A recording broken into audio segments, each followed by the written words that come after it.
The vibrant energy of the crowd moved me along the pedestrian bridge. As I climbed a hill to get a better view, I could hear lively street performers on their guitars beckoning me to the top. People were gathering with their cameras and poised to face the river. The sun was warm on my face and it reflected off the Douro River below. The cooling breeze tousled my hair as I watched shades of orange, yellow, and blue-gray of the sunset over an ancient city. Do you feel yourself there? Well, I was actually there. That is kind of a detailed description of my time in Porto, Portugal. And I will share today on today's episode the things that I did while I spent some time in Porto, Portugal. Welcome to Solo Travel Adventures. I'm Cheryl Esch, your world traveler and solo advocate. Well, Porto, I got a chance to spend technically a day and a half there. It was on my way to doing the Camino. So if you've been listening to my podcast for a while, it was sort of a stop off on my way to start my Camino walk. Now, how did I get there? Well, I actually flew into Lisbon because I had found a cheaper flight to Lisbon. And the train ride, so I took a train from Lisbon to Porto.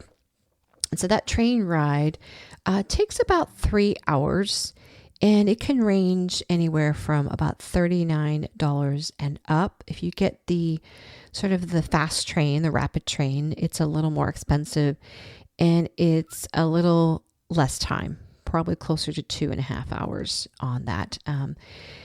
So I got to enjoy a nice little train ride through between the two cities.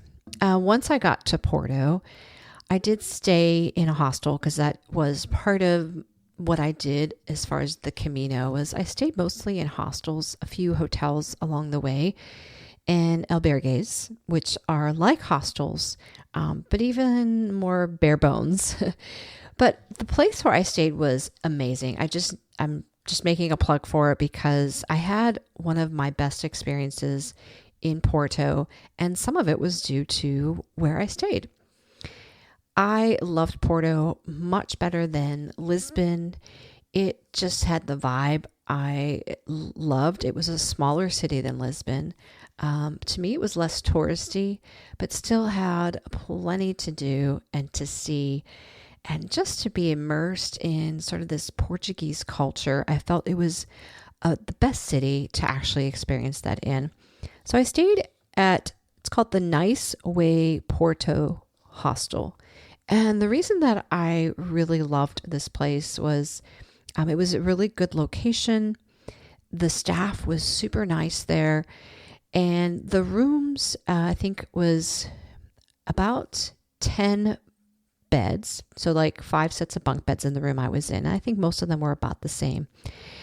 And they weren't full. So really, I was there 2 nights, and each night I don't think we had any more than 5, maybe 6 people in the room at a time.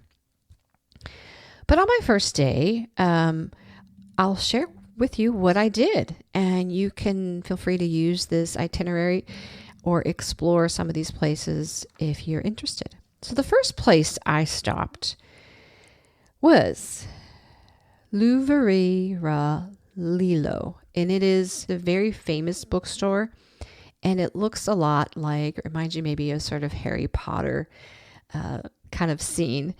I will tell you, it is popular. It is a tourist trap, and of course, I didn't know that going into it. There's a very little opportunity because it's so crowded to even get some good pictures while you're there. However, if you do decide to do it, I encourage you to be the first appointment, or at least the first 2, because after that, it gets super crowded. So you do have to buy your tickets in advance. And I do recommend that first time slot, because then you're going to be the first ones in there. And then I went in the second time slot, so it still was okay, but I was noticing longer lines as I was leaving. But after I left there, I took a short little walk up the hill to a church called Aguirre de Camaletes. It's a classic church with some Baroque styles. You want to check it out. You'll notice it because there's a fountain to the side of it, and the blue tiles that Portugal is very famous for, especially Porto and Lisbon areas, kind of line the side of that church, and it's quite exquisite. You can get some great pictures on the side there. And then not too far from there, I headed up to Calirgres Tower. I apologize. I'm probably saying everything incorrectly, but this is a very famous tower which you can climb up. It's a bell tower, also part of a church. And from that vantage point, you can really see a lot of Porto. And it was just a perfect day for me to do that. Again, it was still pretty early, so there weren't a whole lot of crowds. I was able to climb up to that tower. Now, after I left that tower, right across the street, I noticed an open garden area, and within that open garden area, there was an actually outside bar cafe. And so I sat and I ordered a coffee and an alcoholic beverage, both at the same time. So you can enjoy some time seated there in that garden and just enjoy your time. The next place I ventured to was a very famous thoroughfare where a lot of people do shopping, and it's Rio de Santo Catarina. And this thoroughfare, tons of shops. There's lots of sections where cars are not allowed, actually, or limited amount of cars in certain sections. But I loved seeing all the shops, but also there's a lot of street artists selling their paintings or their drawings, and I love seeing that. I will give a little word of warning when you are looking to maybe buy a piece of artwork that is actually done by a local street artist, which is what I prefer to support. Make sure that it's not a replica, meaning it's, you may see the original, they have it displayed on a board, and it looks like they've actually, there's actual brush strokes or pencil strokes, and so it looks authentic. But what they're going to do is they're going to pull out a replica, meaning it's been, printed on paper or cardboard. And so it does look the same, but it's not, I would say, the original. And so just, I would say be careful with that, because there is a lot of that. And I prefer personally to support a local artist and have an original, one that's not duplicated like you will often see along there. But wonderful artwork, and you can find all that along there. I then took a walk down towards the river. And along the way, and there's lots of cobblestone streets, but what I was more interested in was admiring those famous tiles. Those, they got lots of blues along the way that make up the side of buildings and facades of buildings or storefronts. And this is kind of what they're known for. One of the most famous and most beautiful places where you're going to see exquisite tiles is actually at the train station. So if you are taking a train from some other place to get to Porto, stop and admire that in the lobby area of the train station. It is really remarkable. And then there is, if you want to continue to walk along the river there is a seaside atmosphere. It's a little bit of a walk, so you could even there is a trolley that you could take along that route. And it's the seaside atmosphere of Foz do Douro. And there is a jetty of a lighthouse at the end there, but it is a little further. I didn't do that the day I was, spending in Porto, because as part of my starting route for my Camino, I actually did walk past that. So it was kind of on my way up along the coast there. But if you're only spending some time in Porto, it is beautiful. I actually love just sitting there and just watching. You're going to see a lot of locals doing fishing off the side there, and you'll see some boats along there as well. So it just gives you that nice seaside atmosphere. And then the weather I had when I was there was perfect.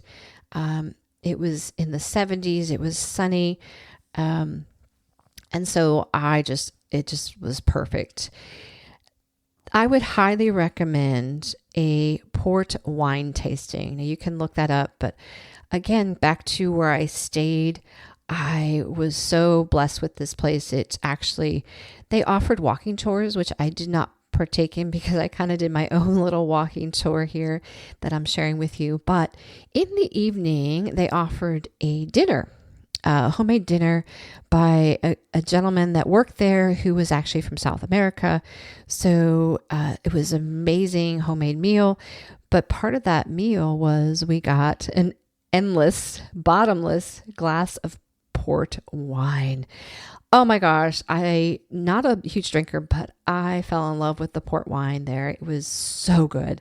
So I highly recommend. That is what they are known for, is their port wine there. Obviously, Porto, port wine. Definitely try it out, especially if you enjoy wine. Now, the final thing that I highly, highly recommend, if there's anything else that you don't get in, that's fine. But this one, you have to definitely do this. So the description I gave in the beginning of the episode was the setting of this last piece of, recommendation I have for you. And it is watching the sunset over the Douro River, overlooking Porto. So how to get to the place where I was, which I described, was you want to cross the bridge of Pont Louis the First.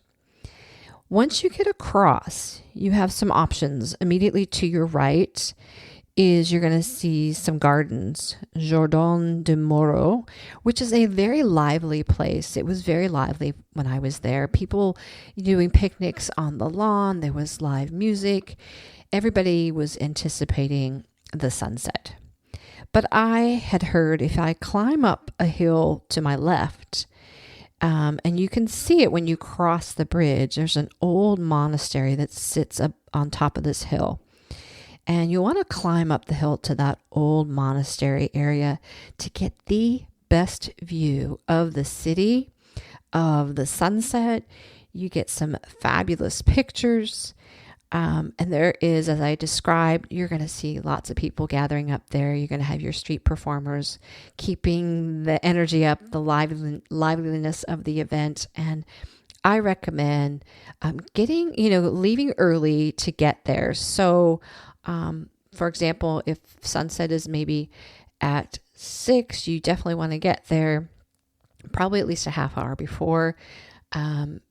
Those spots near the edge of the rail where you get kind of the best view of not just the river and the city, but encompassing, this bridge as a part of that picturesque photo.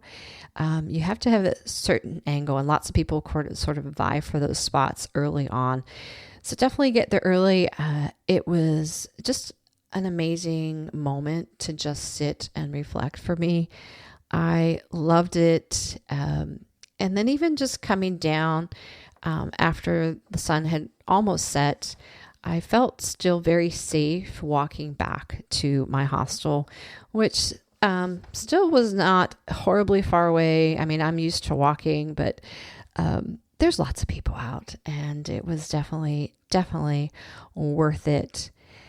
So if you have plans to get to Portugal, as we know, Portugal over the last, I'm going to even say 10 years, has become a really popular place.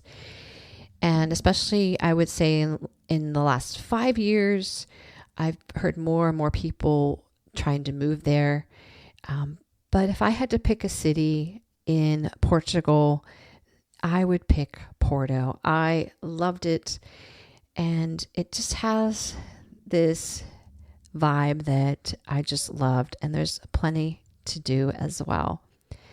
So again, if you're planning your Porto trip or you're going to be in Portugal, take a day. All this that I mentioned can be accomplished in a day. A second day, definitely you have more opportunity to do more exploration and see a little bit more of the city. But these are kind of the highlights that I found the best. So sisters, get out there and have that adventure.